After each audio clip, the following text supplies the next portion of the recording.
on behalf of the entire CIMP family, take this opportunity to heartily welcome Mag Martin Uriter, founder and CEO, the CSR Company International, Vienna, Austria.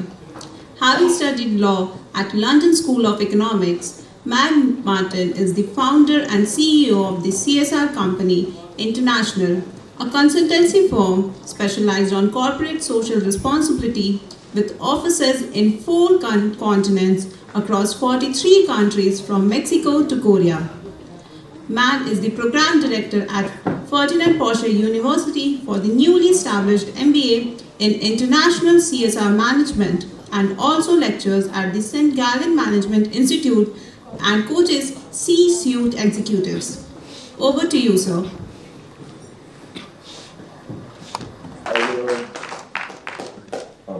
Somebody turn off this microphone, her microphone. I wanted to talk a little bit, maybe you just had lunch, for me I just had breakfast, so I wanted to give you a little bit of food for thought and wake you up from after the lunch break and put some kind of provocative thoughts maybe out there so that there might be an interesting discussion or some thoughts to take home with. Everybody loves CSR. Everybody loves to do something good and help somebody and promote some good cause or whatever the topic might be. Well, the question is really everybody happy? And I would say there's at least one group in each company that is not so happy about the CSR activities, and that's probably the CFO, the Chief Financial Officer, because he or she has to pay money. They have to expend money, give money away from profits that have been earned for a good cause, agreed. But giving out money is something that might not always be the most favorable thing to do for a CFO. So one has to, so that gives the thought, are we actually using the right tool? Are we actually doing the right thing? And there are some question marks there. First of all, a lot of activities that organizations do regarding CSR are in this field of charity, philanthropy, sponsorships, etc. Doing something good, supporting a good cause, etc. around some issue that might be of interest. The question is, does that tell me as a stakeholder to that company, as a potential investor in that company, as a government official, as a neighbor of that company, as an employee of that company, does that tell me anything about how does this company earn that a good cause? So maybe that company, I'm just inventing now, is squeezing its employees, not paying overtime, minimum wages, and with that profit, it can then write some figure on a check to support a good cause. Now, is that really socially responsible? CSR stands for Corporate Social Responsibility. So the question is, are we doing the right thing by supporting good causes? Or are we actually creating an environment within the company where the company does not care about how they make their profit, only about what they do with their profits? And the real responsibility of an organization is towards the impact that it has. The impacts it has on its employees, on its stakeholders, on the environment, on society at large, also the economic development. So how does it tackle these impacts? By might support these impacts I'm not saying that one shouldn't do. The issue is it related to the core business of a company? So why I'm saying that? In a good year, the company does a lot of profits, makes a lot of money. So it's relatively easy to write a nice number on the check and support the goods bought, which is nice. Now next year, the company not do that. Company doesn't have the means to write a big number on the check. So what happens with these initiatives that have been started last year? Will they collapse because there's no new funding? Will any sustainability in itself on that project that we started without our continuous funding? So maybe even because one could argue that there is a reputational gain by doing something good somewhere.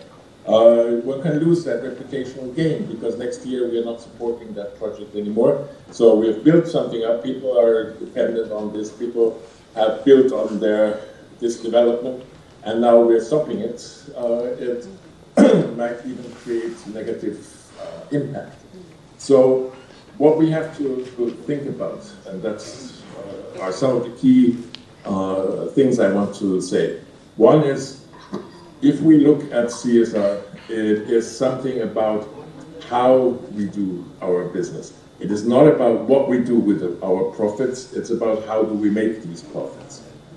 Now, then one can look, if I have a certain need as a company, I don't know, skilled employees in an area where there might not be enough such skilled labor, then I can support schools, I can support education, so that I can then draw on this pool of people who have been educated and develop my business. Why am I saying that? Because if something is in my business interest, then I will continue doing this, even if my financial year has not been so good, as in my example before, because it is in my business interest. If something is not in my business interest, the first thing that will be cut in years that are not so good financially are the things that are not related to my core business. And if I'm supporting some initiative somewhere far away, not related to my core business, the first thing I will cut will be exactly the funding for that project. But if I'm doing something that is related to my business, that has a benefit for my business, that is in my business interest, then I will continue doing these things, even if the financial situation might not be so good. Which leads me to the second thing that I'm trying to get across. CSR is a tool to achieve sustainability. We want to have economic sustainability. We want to have a sustainable society. We want to have a sustainable environment. That's the goal. That's something that we want to achieve. But we need a hammer and screwdriver, something that will take us there to achieve that goal. So, corporate social responsibility, CSR, is the hammer and screwdriver, the day-to-day operation that we're doing to achieve that sustainability, that economic sustainability, that environmental sustainability, that societal sustainability. That's where that's what has to fit into when addressing or choosing a social responsibility project. So, I'm sorry to say, a lot of projects that are especially happening in India are related to charity, philanthropy, doing things, sponsoring something, etc., which is cool. I'm not saying anything against doing that. The question is that actually CSR? Or isn't it actually sponsored, or charity, or philanthropy, and not CSR in a strategic management approach where a company would decide, including the CFO, that this makes sense to do. This is some, even if our immediate financial situation is maybe not that good in that. Maybe we're talking about two different terms and two different concepts behind that. I had the pleasure of chairing within ISO, the International Standards Organization, the development of the ISO 26000 standard on social responsibility, which, by the way, India, after 9 years of waiting, has also adopted in 2019. And we published it actually in 2010. But anyhow, sometimes things take a bit longer, but important is that it has been adopted. There is a line in that standard that says, if you are doing charity, philanthropy, sponsorship, then that's great. But please don't call it CSR, because it's not. Charity sponsoring philanthropy is outbound. This is towards the outside. While CSR is outbound, of course, as well, but also inbound. It also tells us or addresses issues that are related to the core business. I always use an example. I don't know how unpopular or popular that person is. In the 30s, as you might know, in the US there was the prohibition, where alcohol was forbidden, which only led to the fact that the mafia had its best time, and there was a big mafia boss in Chicago, Al Capone, amongst other things, by killing thousands of rival gang members and etc., breaking the law at every possible thing. He also supported soup kitchens during the Great Depression that was happening at the same time. He was providing milk for school kids in the morning so that they would have milk in school. And he would send, which was a kind of irony of the story, send big flower bouquets to the widows of the people he had just killed before. So now, is that doing something good by giving the children school milk in the morning before they start school, or supporting soup kitchens in during the Great Depression, where people were having problem feeding themselves? Yes, of course it's good, but the means with which the guy made his money were not good. So exactly the how did this person make his money was not acceptable, and it brought him into prison in the end. But some of the things that he spent the money on were of course good, but that doesn't make it a good thing. It is like window dressing or greenwashing or whatever the term might be. It is, and that's a big danger, that organizations use this approach of CSR as a charity philanthropy to actually greenwash or blue wash, I know there are different terms used for that, to actually cover up their activities that are maybe not that favorable. So the ISO 26000 standard, which I of course use as a reference, being the chair of it, is always aiming at addressing the impact an organization has on its stakeholders, on the environment, on the society, and on the economic development, and how do we do our day-to-day business. So the how question on the front page, rather than the what project do we want to sponsor or support. It is how do we make that money, and then how can that project that we might support or initiate or develop support our development as a socially responsible business. And the emphasis is on business in the sense of not as a cost, but as an investment. That is, I think, the key misunderstanding that we are having in this field. We do have to understand that social responsibility is an investment. It is an investment in the sustainability of our business. It is an investment in the sustainability of the society that we are living in. And it's an investment in the environment that we're living in. these three pillars are always considered as the three pillars of sustainability. And they're actually not pillars, but they're circles, one in each other, because we are all dependent on a functioning environment. If the environment is not livable, then we don't have a functioning society and we don't have any business.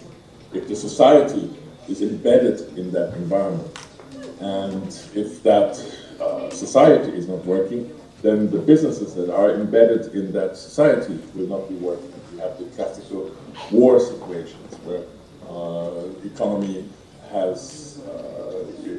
is going down, except for some businesses. But the general approach is you need a functioning society to do business. You need a functioning environment to have also business and society working and functioning properly. So if we don't take care of these things, then also our business is in danger. The sustainability of our business is in danger. But we cannot take care of everything.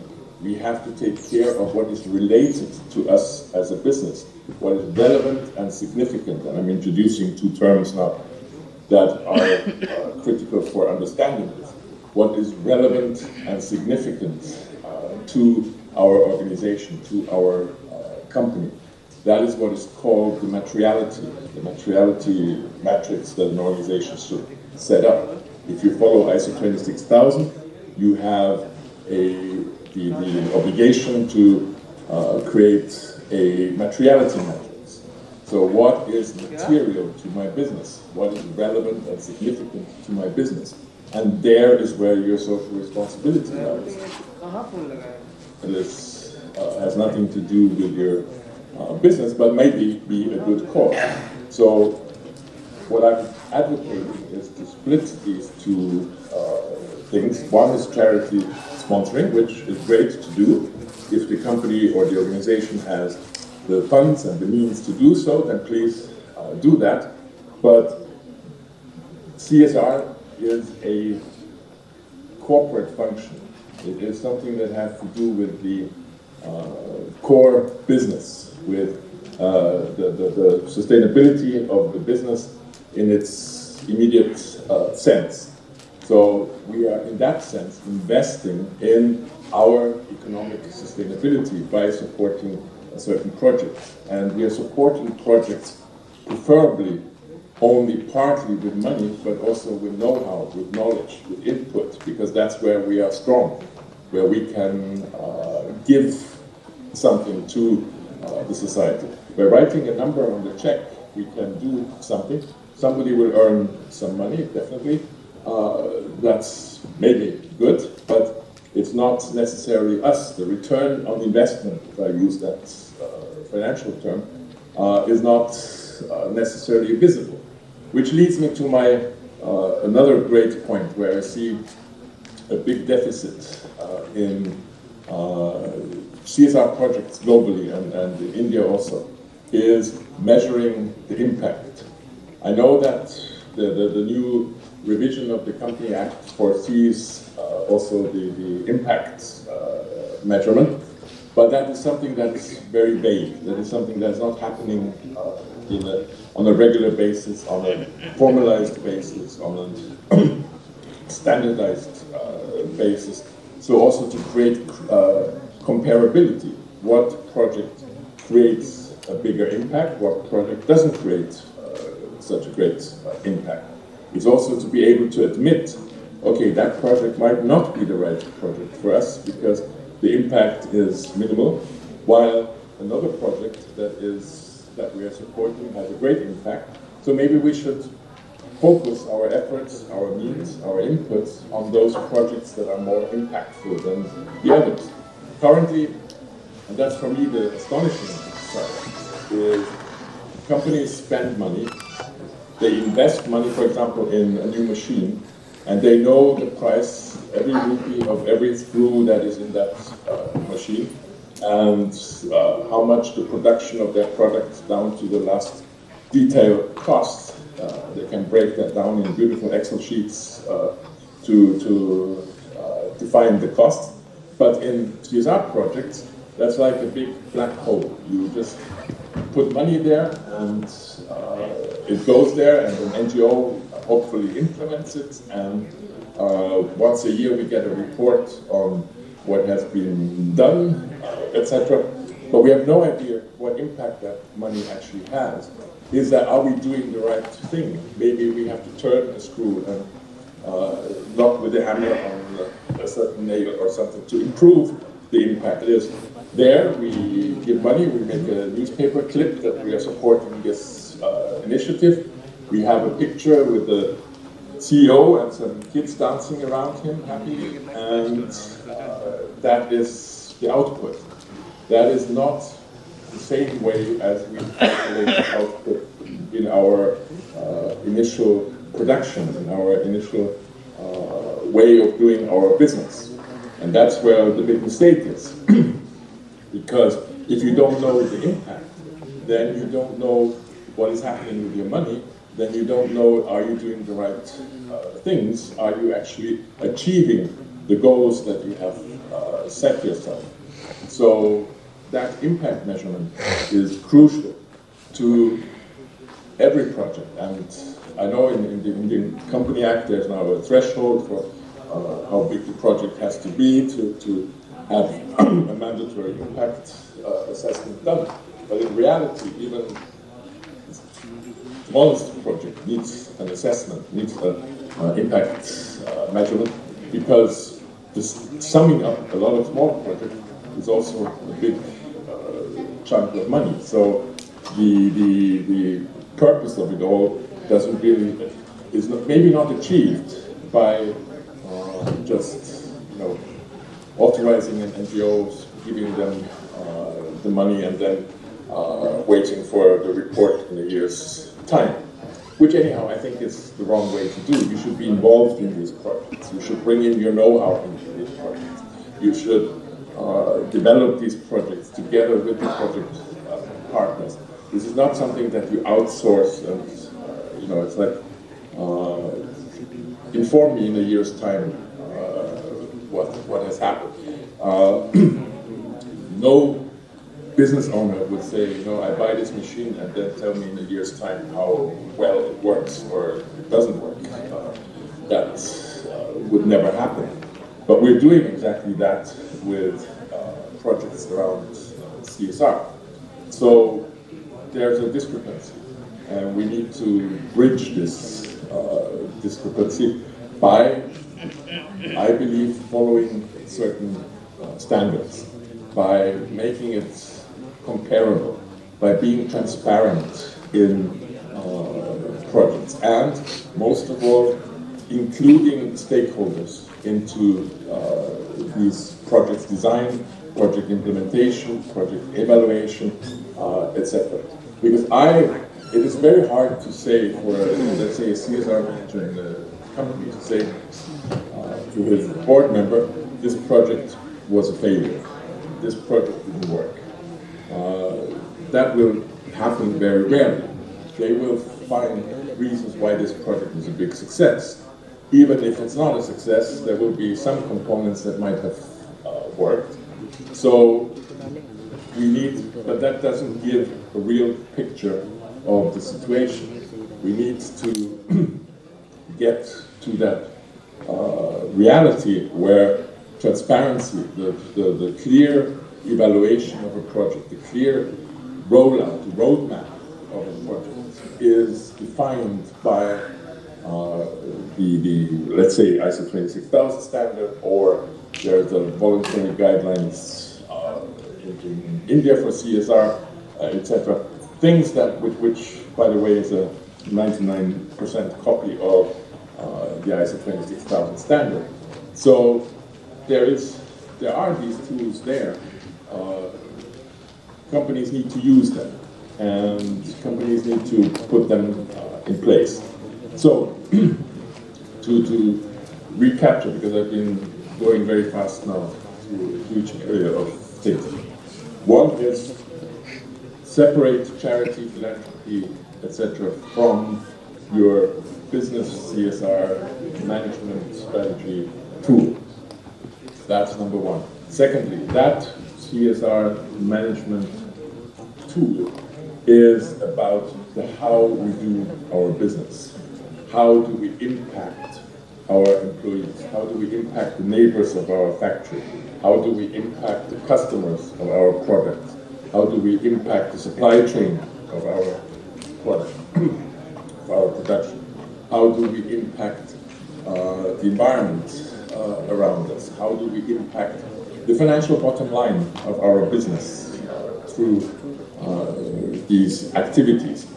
If that all fits, then it might make great sense to support a project even outside of the company. I will tell you an example. In Abu Dhabi, the ADNOC is the largest, is the Abu Dhabi National Oil Company, so the state-owned company that produces oil. Now, the government has given out this program of Emiratization, so that Emiratis should be hired preferably, and they should be in different management positions in the company. The problem is simply there are not enough qualified Emiratis for the oil business to hire to fill these positions and therefore fulfill the wish of the government.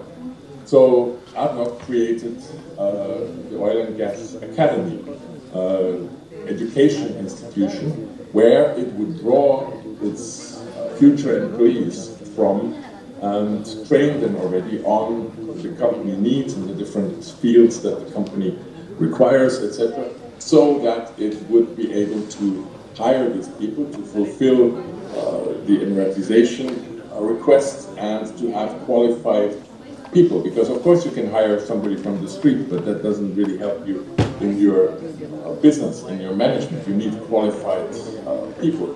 So creating that possibility and then hiring these people makes perfect business sense. So what I'm trying to get across is that the CSR projects need to make business sense. They need to support the success of the business. They need to be able to give an extra touch to the business, to be the investment in the business. So I'm coming back to this materiality. I mentioned relevance and significance. The key term is that we need to identify the areas where we have a material impact, where we really, through our business activities, have an impact. That is very different from different industries. I will give you an example. Let's take a cement industry. Cement industry has a huge impact on the environment. You're using a natural resource. You are using a lot of energy to make cement, and you have a huge CO2 footprint in producing cement, etc. So environment, obviously, is a material issue to your business. On the other side, you are a factory for cement, so you're not selling to the end customer, you're selling to wholesalers. So you have maybe 3-4 wholesalers whom you sell your products to, and that's it. So consumers, customers, are not your material impact, because you only have 3 or 4 of them who are taking care of key account managers, and that's it. So obviously, your material issue, where you have a relevant and significant impact, is the environment, not the customers. On the other side, if you look at a mobile phone company, a mobile phone company has millions of subscribers, huge impact on customers, but environment, marginal. They maybe have a few diesel aggregators standing around to support some masts in some remote areas, but otherwise there is no impact or very little impact. So it doesn't make sense for a mobile phone company to invest heavily in environmental issues, because that's not of relevance and significance. They have to invest in the customer, in the consumer sphere, because that's where they have a relevant and significant impact. So by listen a lot more than talk. We might think this is the best for our community. We might think this is, that's what you need. But we need to ask the stakeholders if that is really what they need. I actually did something with an Indian company, which was quite interesting to see. They had this beautiful program on women empowerment, women in business, etc., giving them jobs, etc. So in the villages around the factory, they taught the women to sew saris. Okay, great. So they get a qualification. But the issue is every second woman now knows how to sew the sari, and the other second one they sell it to, but then the market is finished because everybody, or almost everybody, knows how to do a sari. So they came up with a second idea. Now we will teach them cosmetics. We will teach them to do makeup, things like that. So then every second woman took part in this program. The program manager wrote, we have, 1,000 women in this program. We are supporting women empowerment. We're doing great stuff. Again, they had this know-how. They had one more other woman whom they would sell their service to. And then again, what do they do all day? We didn't empower them at all. The impact measurement was probably 0. Then we came up with the idea, this factory needs special clothing. They need gloves, they need overall, they need caps, etc. Why don't we let these women make these overalls, make these gloves, etc. Because that's something what the company needs. That's something what we need on a day-to-day basis. There's a market for it, we pay for it, and that's real empowerment of the women there. So we know best, women want to know how to make a sari, or we know best, women want to know how to do makeup. We don't know.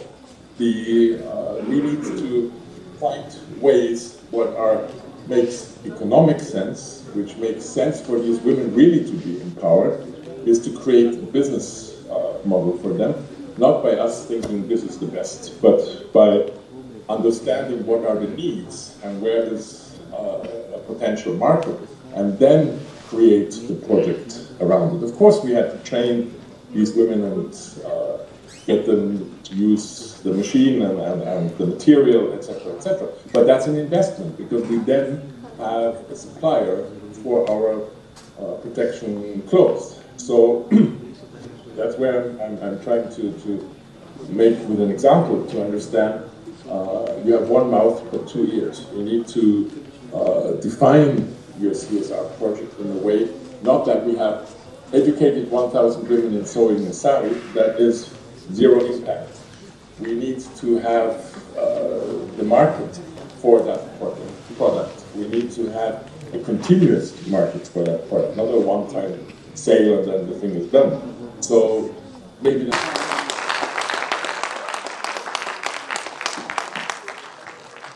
I would like to accord a very warm welcome to Chairperson Mr. Mukesh Kumar, Head Center for ETE, Ministry of Corporate Affairs, Government of India.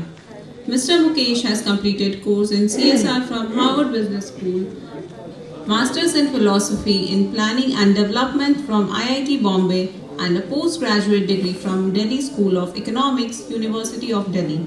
Mr. Mukesh is a program management specialist with more than 25 years of experience to his credit. He has also been awarded prestigious e-governance award by Department of Administrative Reforms, Government of India in January 2014. We welcome you to this occasion, sir.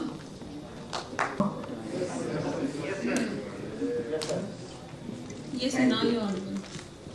Sorry for the technical glitch, and I was listening very patiently to Martin and his thoughts on how to do CSR in India, and also across the world.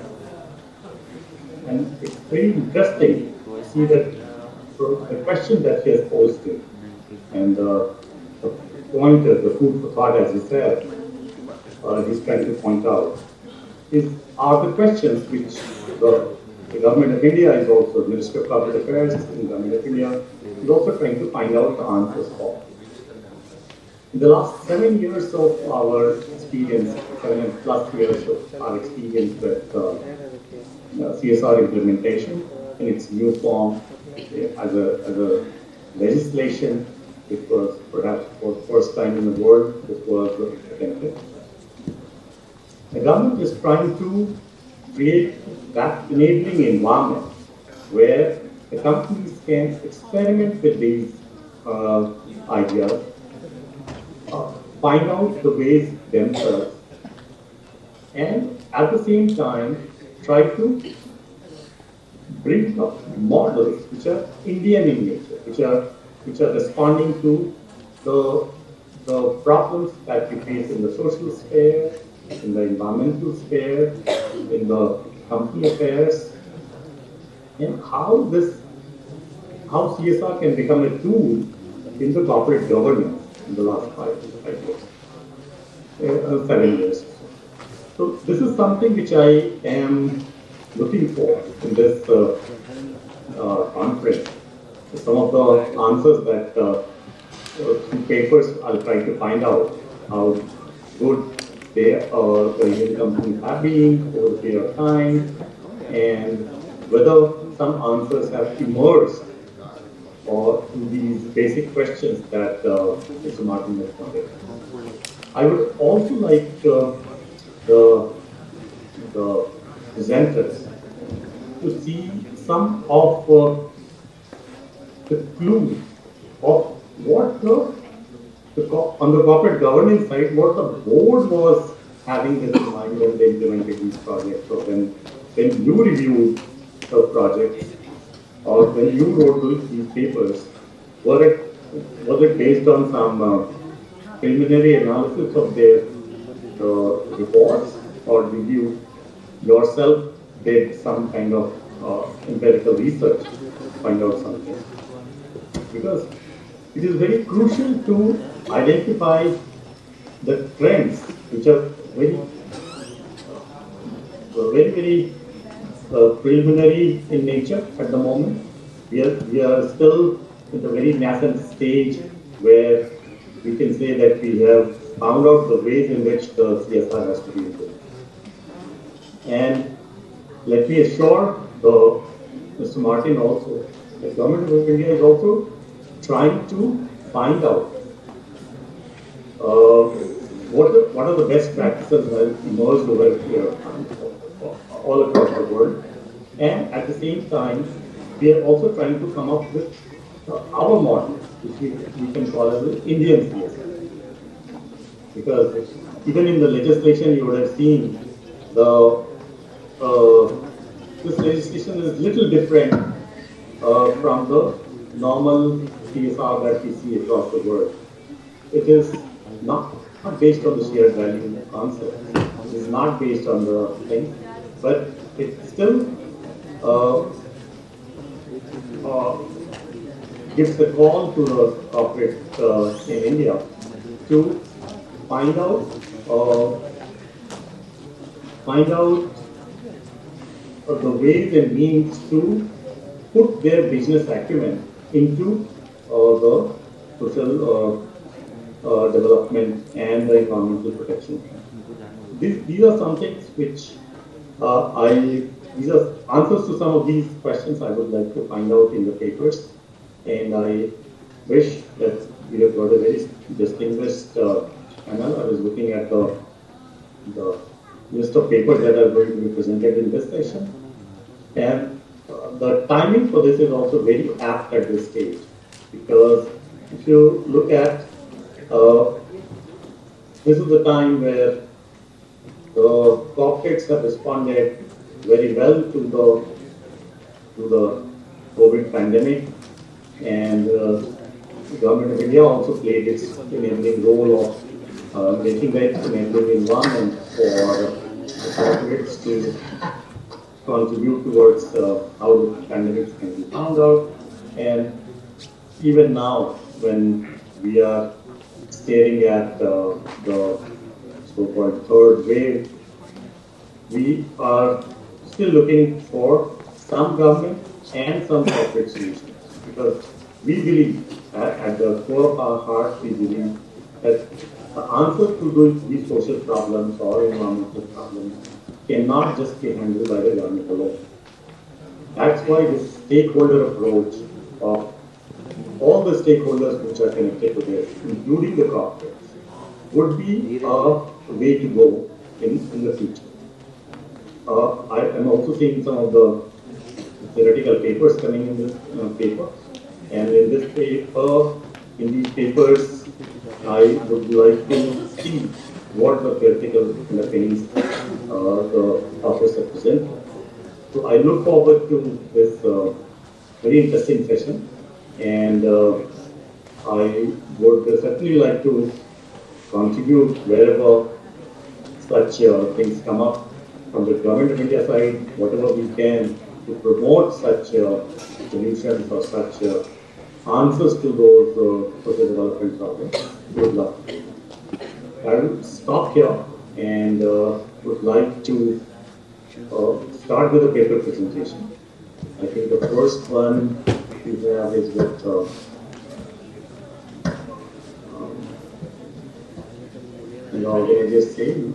Yeah, so there are 6 papers. I am the co-chair. So the 2 papers will be presented in physical forms and 4 papers will be in online mode. So we'll go up to 12 minutes for presentation and 1 minute extra time will be given. So those who are present online will, after 12 minutes, will send a message that 1 minute is left. So once we finish all 6 presentation, then 10-12 minutes we will do the discussion. Is it okay, sir? Is there any Q&A as well? As you say, after the presentation, or we'll keep last 10 minutes for the discussion. Okay. Okay, so we'll move with the first presenter. I think both the physical presenters are here. Please start. Respected dignitaries and all the viewers presented here, my name is Pooja Verma. I am research scholar of Patna University. I'm so glad that I get the opportunity to present my paper in this prestigious institute. So now I am presenting my research paper on the topic of corporate social responsibility, vital for community health care during COVID. The growth and development of the nation wholly depends on its citizens. So for their development, the first and foremost component is their good health. Even health is one of the parameters for assessing the Human Development Index of any country. The basic activities of day-to-day life are not exercised by the people without proper health, and this prestigious health suffered at most in the times of COVID, as a result of which many people lost their lives as well as their mental peace. Everyone is familiar with the common saying, health is wealth, which is demonstrated in the times of COVID. India has got 101st rank in the World Health Index during COVID. Health is adversely affected due to lack of balanced diet, hygiene, proper medical treatment, lifestyle of people, as well as by other factors too. During COVID, people were not capable of taking care of their health, as they did not get their basic needs in a proper way. Prior to post, people mainly focused on wealth rather than their health. Therefore, to fight against the COVID pandemic, government as well as organizations step forward to help the community by providing healthcare services. The present paper makes an attempt to highlight the importance of CSR, that is a voluntary commitment by business to manage its role in society in a responsible way in the community healthcare. Moreover, this study also focuses on various healthcare CSR projects along with total expenditure on these projects by the Corporation of India in the times of COVID with the help of secondary sources. In India, the healthcare sector is in poor condition. The doctors attending to it don't seem to be making real progress. The government spending on healthcare is estimated to be about 1.5% of the GDP. Maternal and infant mortality is high, which is unacceptable in any country. Private hospitals provide care but are beyond the reach of most of the people. Public hospitals are affordable but are terribly overcrowded and lack responsiveness. It is not possible to solve all the problems by the government solely. So companies can do to support healthcare as a part of their 2% mandatory spending. Companies focus significantly on healthcare. Now, what is CSR? Today, CSR is a widely accepted management concept. CSR is also known as corporate conscience, corporate citizenship, social performance, or sustainable responsible business.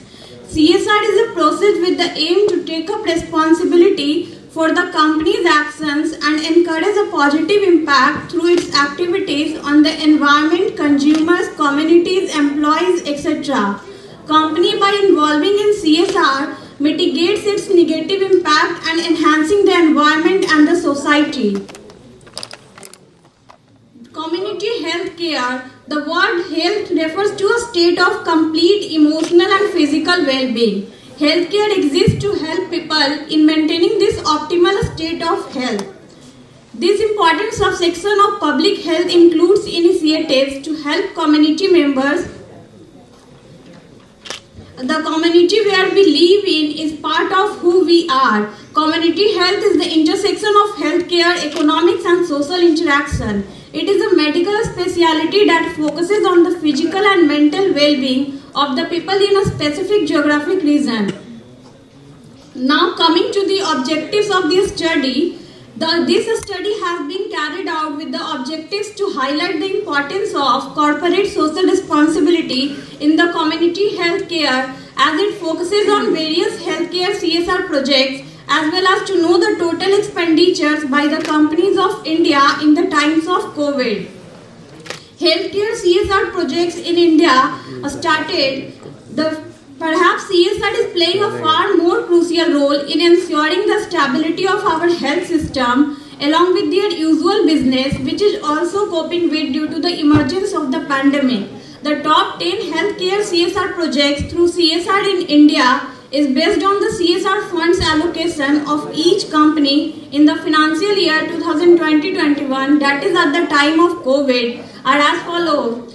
Reliance Industries Limited contributed to CSR towards COVID-19 Mission COVID Suraksha. Under its project Mission COVID Suraksha, Reliance provided over 81 lakh masks and safety advisory material to communities. The next one is Hindustan Zinc Limited, which aimed to ensure its community health security while also supporting the children, youth, farmers and women of its communities across 189 villages in 6 districts of Rajasthan and Pantnagar. Some of the actions taken under the COVID-19 initiatives are ensured food security at the grassroots, and the second one is ensured health security. The Cadila Healthcare Limited provide best in the world medical education to the rural interiors of Gujarat with the mission to serve and cater to the needs of the patients. In the relentless battle against the coronavirus, the Jaitas Hospital, Dahod, increased the number of beds at the quarantine facility to 306, of which 100 are ICU beds and 206 are oxygen beds.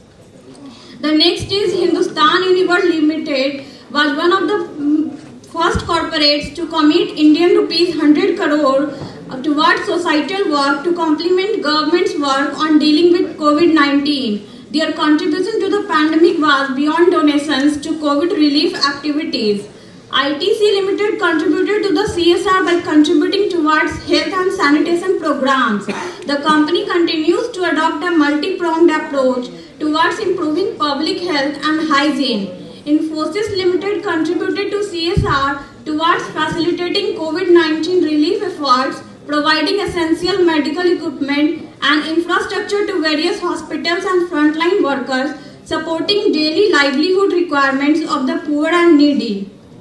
Torrent Power Limited, through Torrent Group's flagship CSR program of the group, Reach Each Child, was initiated with 3 major pillars. The first one is SASAP grassroots interventions. Second one is Jatan Greenfield Access, and the last one is Muskan. Grasim Industries Limited operates 6 hospitals at their various locations with a combined capacity of 370 beds. In financial year 2020-21, 12,000 patients underwent various treatments at their medical facilities. Britannia Industries Limited, through J.Y. Bardia Hospital for Children and Research Center, strongly focuses on providing preventive health care to women and children in rural, semi-urban and urban communities. Bajaj Auto Limited, under their healthcare thematic area of practice, it largely focuses on health services for the tribal and undeserved communities. Now I would like to conclude my topic. The quality of healthcare services in India is alarming. In the era of pandemic, it is high time for the corporations to step forward to channel the focus on the poor conditions of public health across the country. Though the government has responsibility to provide healthcare facilities to the citizens, yet it will be unfair to hold it accountable entirely. The CSR mandate in India has shown significant involvement in the healthcare sector, especially at the time of COVID. CSR plays a vital role for the community health care during COVID through various CSR initiatives, as well as by spending a large sum of money which help the people in the most significant way to tackle the situation of pandemic. So corporations of India should spend more in healthcare sector by initiating various CSR practices, as health is one of the major components for the development of the human beings as well as for the development of the nation. Thank you.